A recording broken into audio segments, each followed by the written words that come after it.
go ahead and stand for the pledge, even though it's not on here. I pledge allegiance to the flag of the United States of America and to the republic for which it stands, one nation, under God, indivisible, with liberty and justice for all. Okay,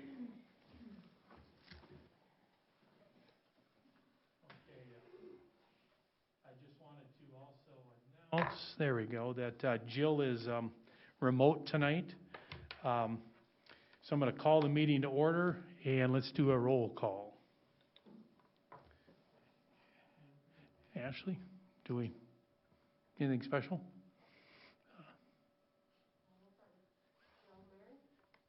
Jill? Here. Here. Here. Here. Here.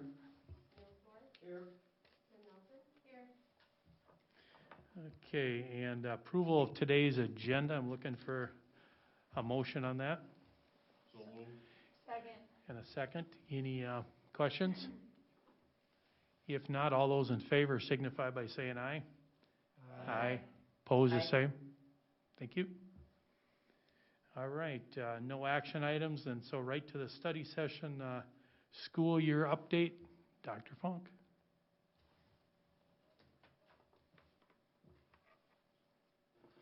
Okay, go ahead, Ashley. So really going to run you through distance learning, in-person learning at the elementary level, hybrid learning. We'll talk food service a little bit, transportation, daycare, and then kind of what we're looking for is the way ahead here as we progress more into the year. So, you know, I started the year out back when we talked to everybody at Hammerfield, and I really emphasized flexibility, and we've talked about that as a board and as a district, how we're going to try to be responsive to the needs of families as much as we can. So as you can see there with distance learning, we went all the way up to 821 students before the first day of school, and 70 have transferred back to in-person, leaving us with currently 750 students taking distance learning.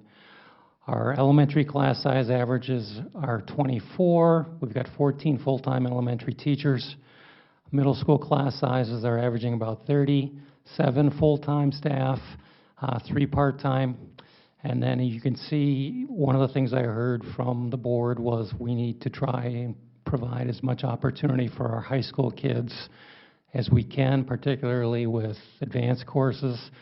So we've got almost 10 teachers full-time, and we've got 35 part-time teachers who are teaching a distance learning course somewhere in their schedule throughout the day to meet the needs of our distance learning students. We have a large class in grade 8, 45 students. It's a grade 8 survey class, Tiger Pride. It covers Tom Cody's top 20 principals. That's the largest class that we have outside of choir or band, really, at the secondary level right now. And we're aware of that, and we're meeting with the ALEA on Wednesday to discuss some options. You know, do we divide that up? What do we do? But it's one teacher with 45 kids online, so that's a high number. So we're going to see if we can do something with that. Elementary, we have 57 sections in person. The in-person class size average is 19.3. We have a class size of 25 is our largest. And, you know, some folks say, well, how do you social distance to 6 feet at 25 kids? And the short answer there is we don't. What we do, what I have encouraged the elementary principals to do, is put our students in pods within the classroom. So if we put kids in groups of 4 and we socially distance those 4 kids 6 feet from the others, if somebody does get COVID-19, it should reduce the impact on the students. But again, I think and that's 25 that's within our normal class size averages of, I think the cap there is 26 for grade 3 within the district. Secondary-wise, we've got in-person and virtual. It's going well. The feedback I'm getting from students is we wish we had more time in school, which is something I never thought I'd heard of in my life. The largest in-person academic class is 40. I believe that's it's a social studies class. I can't remember what it is, but it's in our probably largest classroom in the high school. So we've got 20 kids in that room every other day, so they're socially distanced, fine. We've had a case that we had some students who were quarantined, and again, I think the fact that we are able to socially distance more than 6 feet has been very helpful in not getting more kids quarantined when we have positive cases. So I think that that's been really helpful at the secondary level. One of the things that we've done, I've tried to take a picture of it. It doesn't come out very well because it's clear glass. We've added plexiglass at the high school we have round tables at the high school. And my concern is it's probably the only time the kids are sitting around with their mask off, but they're sitting across from one another. So we put in clear plexiglass dividers that will catch any germs coming out of the mouth so that it's blocking anything from going across the table. So we've done that at the secondary level. At the high school, the tables at Southwest are long tables, and kids are staggered, so they're not sitting across from each other, but we still are putting plexiglass down the center line of that table as well. Just another barrier to protect the students. Yes, yep. Food service, we are providing it to our distance learning students, our hybrid students on days they're not in school, and so far it has not been a catch, but that's about to change. Last week we served one lunch to a distance learning person at the secondary. 66 people came to the middle school to pick things up. The federal government has now come down with a waiver that says lunch will be free for everybody until money runs out or December 31st, which, is that accurate, Jennifer? Correct. Yep. So that'll be implemented shortly. So we expect those numbers to go up significantly. And then we're still serving lunch to multiple places like we did last spring on Fridays. We did that one Friday this year, and of course we didn't have school last Friday. So we expect those numbers to go up considerably once it becomes free for everybody. I cannot say enough great things about the bus company. They have just can do, will get it done. You know, I was reading in the newspaper, there's a local district pretty close to us that was short 13 drivers their first day of school. So I've heard nothing from Albert Lee Bus about any issues at all. They have just been responsive as they possibly could be. And the other thing is they're very appreciative of the bus monitors that the district has provided to help maintain social distancing and mask etiquette. So I think that that's been a real positive for the bus company as well. Daycare, we do provide daycare to children of essential workers on Fridays. We only had one Friday when we were in school. 18 students signed up, 8 were present the first day we did it. So that's what we're doing there. All right, so as I told the staff, we need to be semper gumby, forever flexible. So as we start to look ahead to colder months, we're going to be surveying elementary families at the end of the week. We want to know if we ever have to switch learning models, and your superintendent never wants to have to switch their learning models, particularly at the elementary. But if we do, what's the impact going to be if we have to provide daycare? How many of our families are going to want daycare or need it? And are they going to want it from the district? What are their plans to have it from somewhere else? How many of them are essential workers? But we need to have that number for planning purposes as we move further into the into the colder weather and the flu season here. So that's going to be going out at the end of the week here. The distance learning experience, we really want to know how that's going. We think we've put some more robust things in place than we had last spring, but we want feedback on that. So on Friday, September 18th, we'll be sending out a survey to families of distance learning students to give us feedback on what we see so far in the year. And then on September 25th, we're going to send notifications to all families in the district. So those who want to switch should fill out a form if they want to switch their learning model for second quarter. We ask that this be returned to the district by Friday, October 1st, so that we have 2 weeks to reconfigure staffing to meet the needs of our families and our students before second quarter starts. So that's a quick update on the start of the school year. Questions from board members?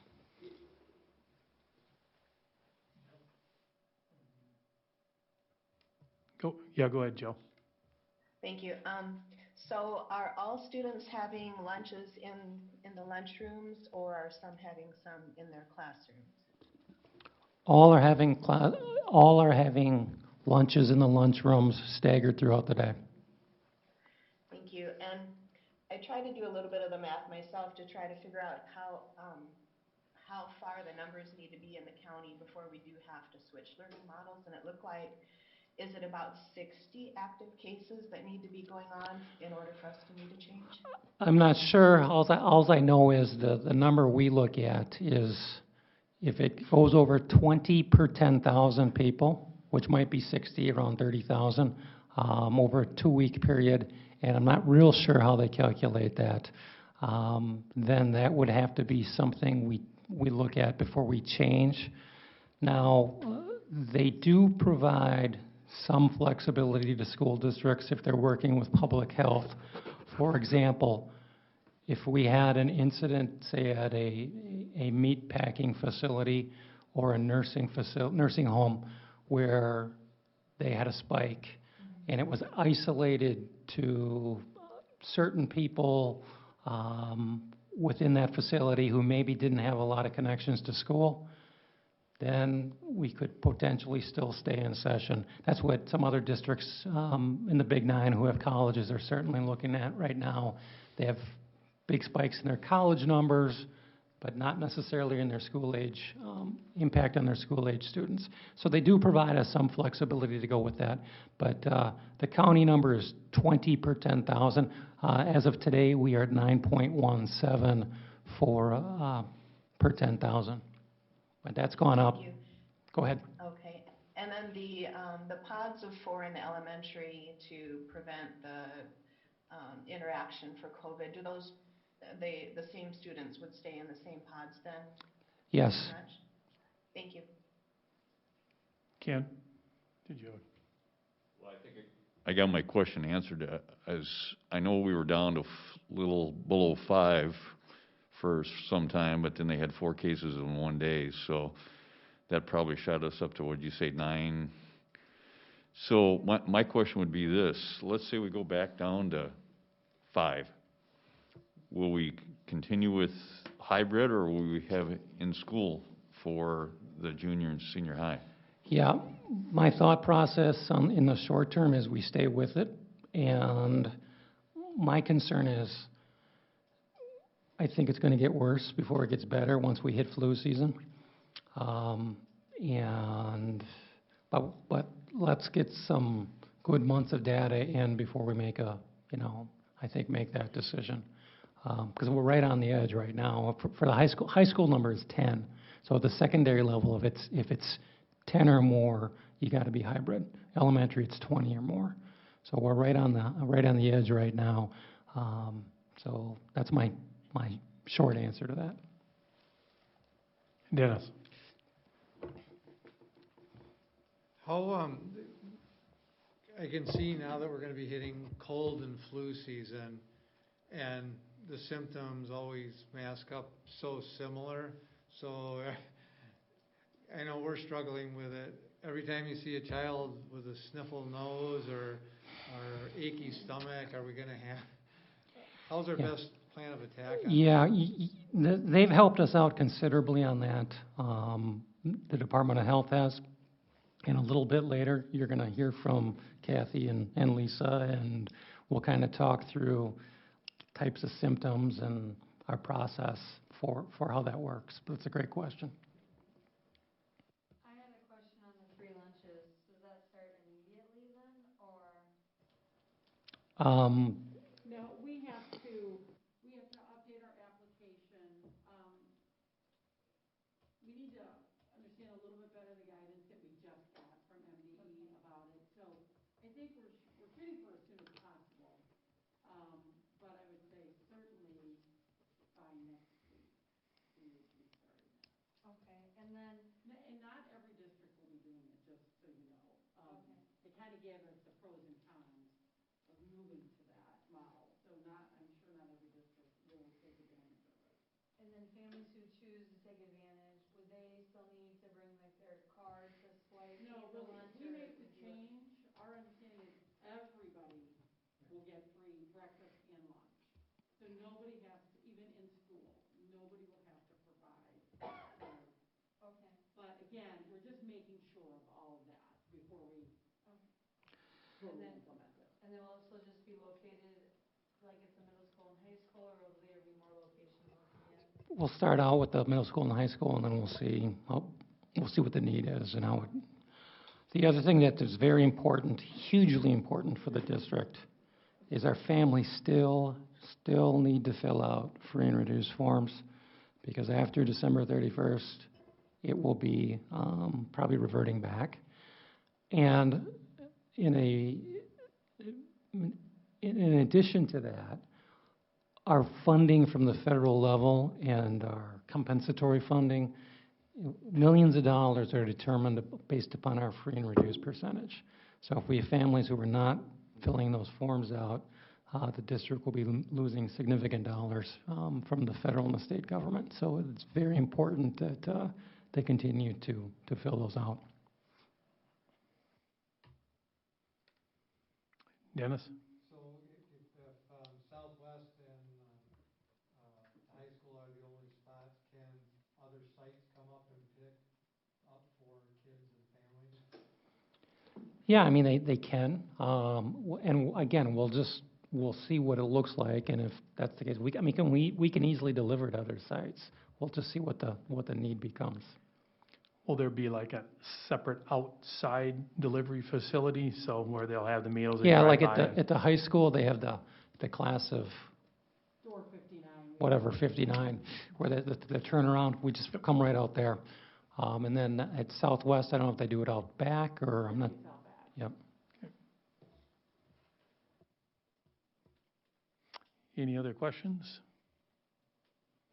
Okay. Let's go to the COVID-19 protocol update. So originally I was going to have Lisa come up and do it, but Lisa has been exceptionally busy today. So Kathy, why don't you come on up to the microphone up there, and we'll have Lisa fill in the details here for us. Kathy is officially the district COVID-19 coordinator, so she gets to attend all the COVID-19 meetings from the Department of Health for the district. And I would be remiss to not to say Lisa she's just been a rock star on this, and so kudos to not only Lisa, but Jill Pryor and Lawrence Mabey and Mary Appleton. Our licensed school nurses have been fantastic, so we'll maybe move forward here. So this is the front of our COVID-19 webpage, and every Thursday, those numbers change, and then if and when we get positive cases, the numbers on the bottom change. One of the questions people ask is, what are the questions you ask students? So we ask students and staff the same questions.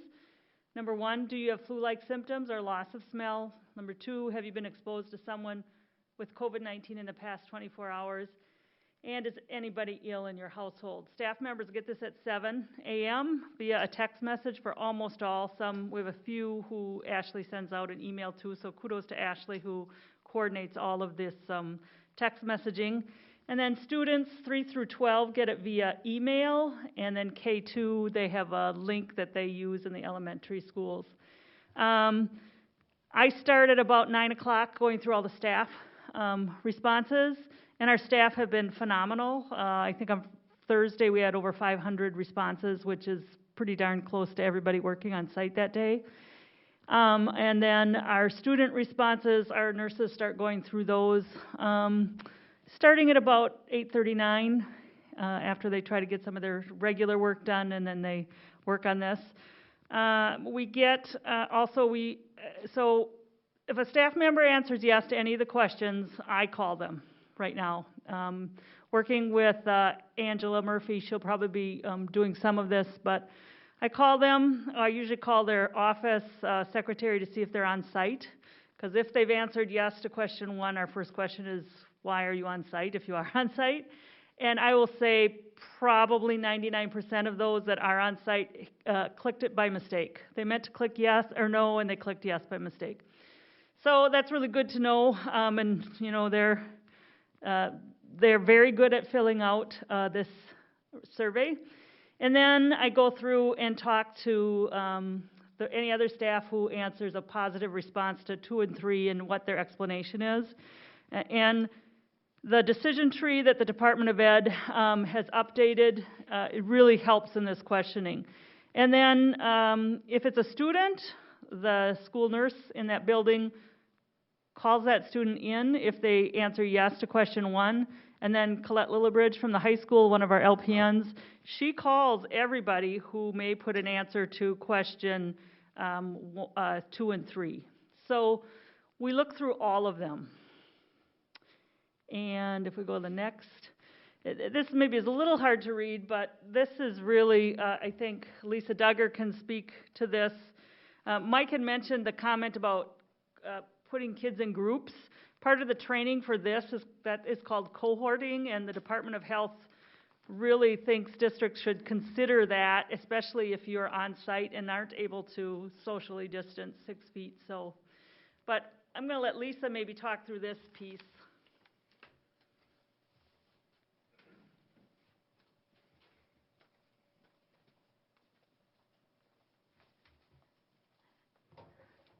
So if we have a student who answers yes to the first question, we call them down to the health office and we go through the more common or the less common symptoms. The more common would be we always check their temperature, a new onset or worsening of cough, difficulty breathing, or new loss of taste or smell. And if they have one of those symptoms, the more common, then they will be sent home. We encourage them to go ahead and be tested, and we provide them with the Albert Lee number, or if it's after hours, the number that they can contact at the clinic. And we let them know that if they choose not to be tested or evaluated by a physician, then we have to follow where they have to be absent for 10 days. And that's not school days, it's 10 calendar days. If they have 2 of the less common or more, which are sore throat, nausea, vomiting, diarrhea, chills, muscle pain, excessive fatigue, new onset of severe headache, or new onset of nasal congestion or runny nose. And so what we do is we sit and we go through this and circle what symptoms they have. If they have those 2, then 2 of those symptoms, we have to send them home. If they have only one of the less common symptoms and they're able to stay at school and do well and function, they can stay. And we follow what they have from the Hennepin County Child Care and School Manual for when they would need to return, which is usually 24 hours after symptoms have improved.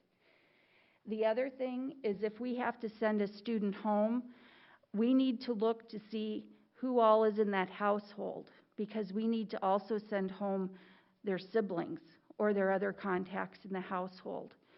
And the household contacts have to be gone for 14 days because of the incubation period, because people who have been exposed to COVID can actually develop symptoms at the 14th day. So it's quite complicated, to tell you the honest truth. But this decision tree has been very helpful. Tell the board some of the challenges that you've dealt with in working with families on this, and, you know, and your position is very crucial, but it's very hard at this point. Well, we have a lot of English as second language. The state provides in 3 different languages, and one of them is not Karen, which is one of our highest languages in our district. We also run into with HIPAA. For example, a parent had their child tested and the child was over 13. So the child had to open up their own account so the mother could see what the child's test results were. Let's see. Well, there's been several different ones. What one are you thinking of? Just how have families taken the fact that, Oh. okay, you know, suddenly Johnny is out sick because he has 2 or more symptoms, and Susie, Peggy, and Fred are now have to go home for 14 days too? It's been, the parents actually have been really understanding, but it's been very difficult calling some of these parents when you're reaching them at work. For example, one family, a combined family, one student had answered yes and had symptoms. They had 7 other students throughout the district that had to go home. That was very difficult for these families. The Department of Health has helped us out for some students, because now if you have a negative test, you can come back. Yeah, the thing is, if they are tested, they need to stay home until they receive their results. And we meet with Freeborn County Public Health with the Emergency Preparedness Committee every other Friday. We also have a meeting every Wednesday from 10:30 to 11:30 with the state school nurses and the Minnesota Department of Health. And then daily, we have our COVID team meetings with Dr. Funk, Kathy Niebuhr, and the 3 licensed school nurses. What's the turnaround time on testing right now when a student goes in? In our area, and I can say this from Brad, at our meeting last Friday with the Freeborn County Emergency Preparedness, about 24 hours. So we're limiting the time that they'll be out of school if it's a negative test then? If they go, they have to call the number, be accepted to get tested, yeah.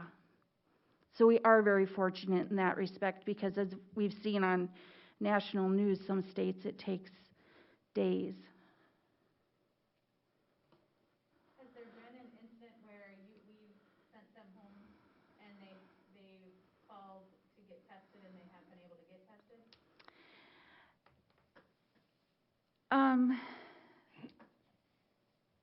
That's something that we are working with the Mayo Clinic Health System for everyone we're having students now say that they are, because of school, they were sent home.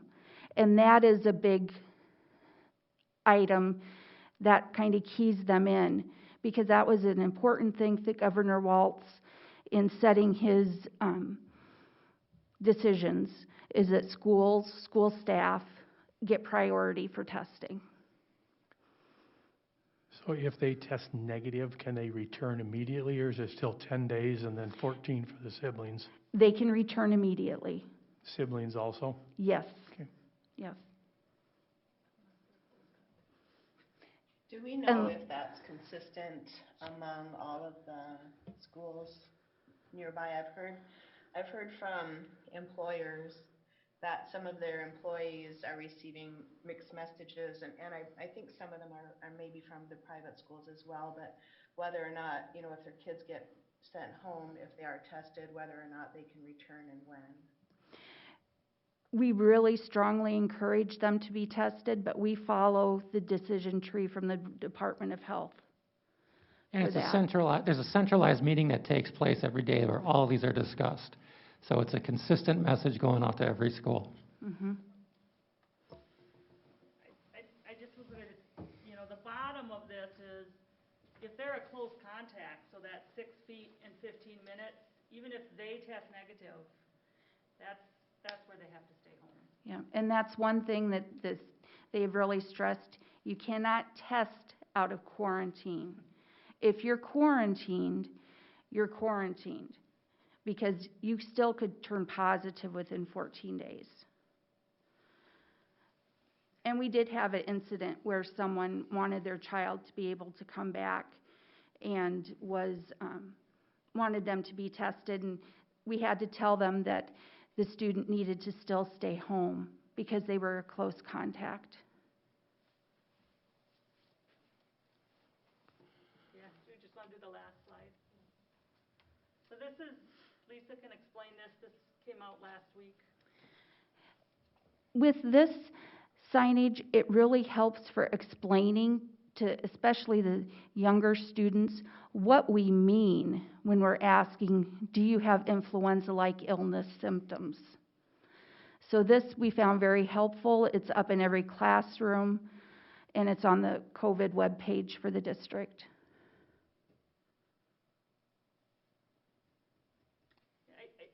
The only other thing I'd like to say is that with staff, this is a whole lot easier than with students.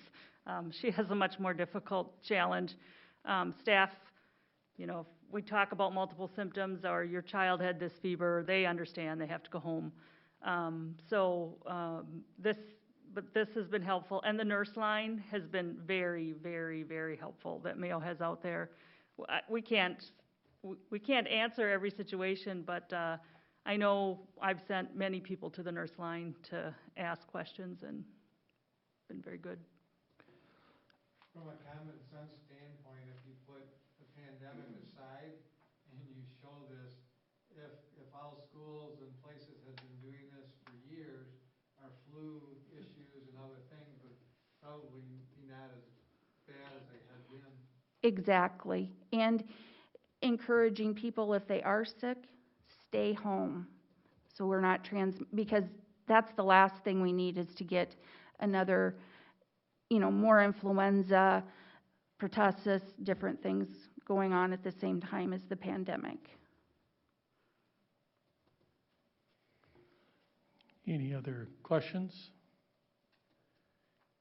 Kathy and Lisa, thank you. Oh, go ahead, sorry.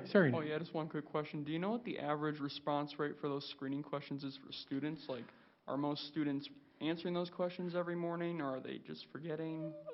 That's a great question. I have a meeting with the high school principal on that tomorrow. I can tell you that the elementary, the numbers are very good. Middle school, they're pretty good. High school, I would say 2 out of 3 are doing it. And that's not going to be, that's not cutting it. So. It is improving. It is, but we have a problem-solving meeting tomorrow to strategize on how we can get those numbers up. Great question. Good. May I ask, do you fill yours out every day? Yes, I do. I did miss one day just because with the 27-minute class periods, teachers beginning first hour, they just want to jump straight into the lessons so that they can get as much crammed into that class period as possible. I know I have math my first period. It's kind of difficult some days to remember to fill that out right away or before school, but usually I get it in about second hour with the little passing time there. What, do you have a suggestion that you think would help for high school students? Yeah, I would just ask teachers to just give their students a quick reminder at the beginning of class, give them a quick 1 minute to go in their email, fill out the 3 questions. It takes 10 seconds to complete. Yeah, that would just be my suggestion there, just to have teachers remind students to do it every day. Thank you. And I want to thank you for being here, too, for the student body.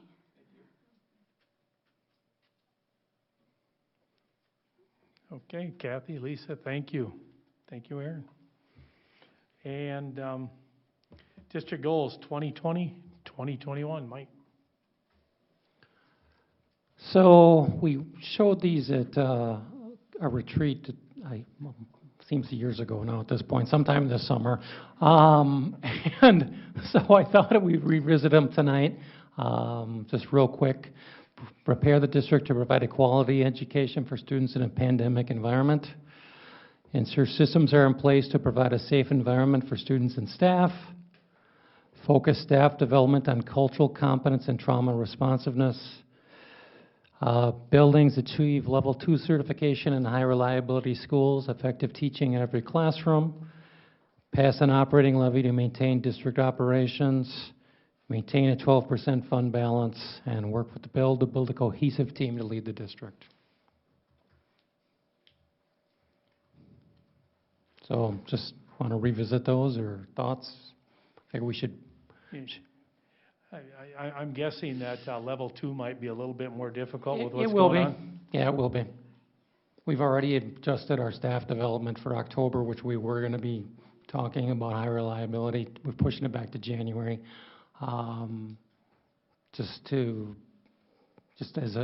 Because of the pandemic and how we're reacting to that. Any thoughts? And do we usually have a goal regarding graduation rates? I think I would like to have that on there as well. And I think especially, I understand we're gearing a lot of these toward the pandemic situation, but then I think it's even extra important for us to focus on graduation rates during a pandemic situation so that we don't lose more kids than we usually do.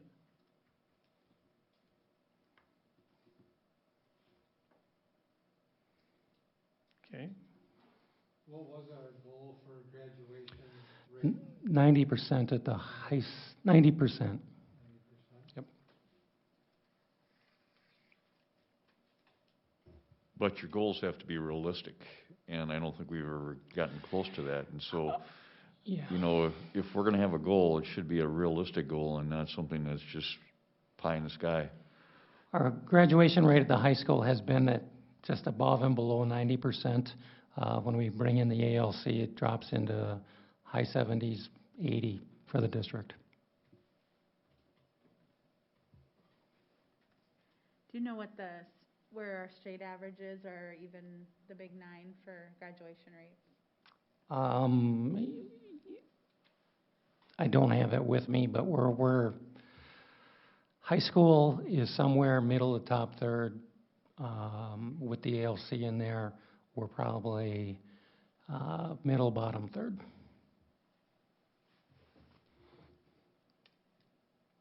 Would it be fair to look at a 90% goal at the high school, but then with the ALC, bringing that percentage up? If they're in a 70%, you know, it might be high, but can we get that up to 80%? Yeah, I mean, I can tell you that our ALC numbers a few years ago were in the 30s, Yep. and now they're probably in the 60s. So I think we've seen some considerable change in growth there. And I mean, I can certainly get with Johanna and take a look at where we're at with that. And I think 90 is fair for the high school, for the high school principal. It just gives us a guide to go by and help keep the priority. I have a feeling everything we're going to be dealing with will be changing quickly. I would recommend that we have two different Okay. numbers, because your ALC number is going to go up and down every year. I think it would be good to have a goal for both. Okay. We could have a district and I mean, you could do two ways. You could have a district goal, and you could have a high school goal, or you could have a high school goal and an ALC goal. And then, am I understanding this right, like if a student graduates a year late, like they graduate but they're a year late, whether they're in the high school, their transition program with special ed, or they're the ALC, they count against us for a graduation rate, correct? Yeah, and there's, I mean, that you just bring up an interesting point too. There's 4-year graduation rates, there's 5-year graduation rates, there's 7-year graduation rates. And so, you know, our 5 or 7 look probably considerably better than our 4, because those kids who need that extra time are doing it. But for simplicity, for 4-year, I mean, we could do a high school, and then we can do district or ALC, whatever the wishes of the board are. We did an ALC that would reflect to the district, so we could maybe, you know, 2 goals, whichever, high school and the ALC. Okay. Any other thoughts?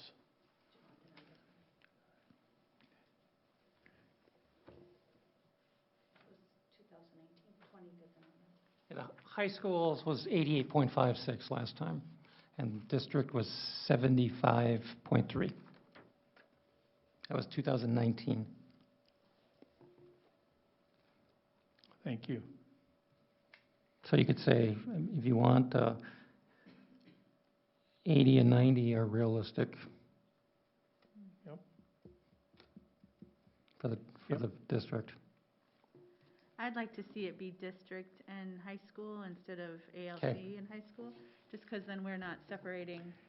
No, but we're separating with the high school. We could do just district then too, you Right. know, So, High so school. it don't matter. okay, so we could say 90% goal graduation for Alberta area schools, Alberta High Schools 90%, 80% for Alberta area schools. And what is the state average, did we know, for districts? I don't have that number. I think it's low 80s, 82, 83, if I'm off the top of my head. 83? 83.7. The people behind me have this. They're back there, yeah. I think we're getting rid of this table behind me. No, they make you look good, it's good. So does that state average separate their equivalent of our ALC? I'm not sure. I don't think it does. Because the ALCs oftentimes are area learning centers, so it doesn't necessarily take into the account, it takes into account students from different districts. But most of ours are Alberta Lee here. So just so I could hear, so we're considering 90% for high school, 80% for district? Correct.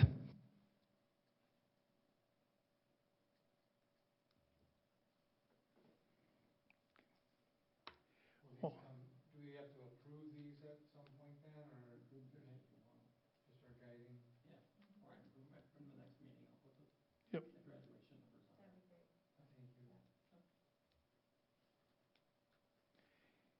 you. Any other thoughts? If not, I can't say enough great things about the planning and implementation of getting our kids back to school and actually keeping them there, which we've seen some of the districts unable to do. And appreciate all the work that goes in, and I know it can't be easy with the screening, and, you know, you got all sorts of different situations, but I'm proud to say, you know, the ones that the teachers, the students that I've talked to are extremely happy to be back.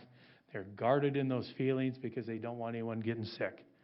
So thank you for all that everyone's done. We got September 28th, Monday will be our business meeting for the school board. Thank you, Jill, for beaming in, and I'll adjourn the meeting.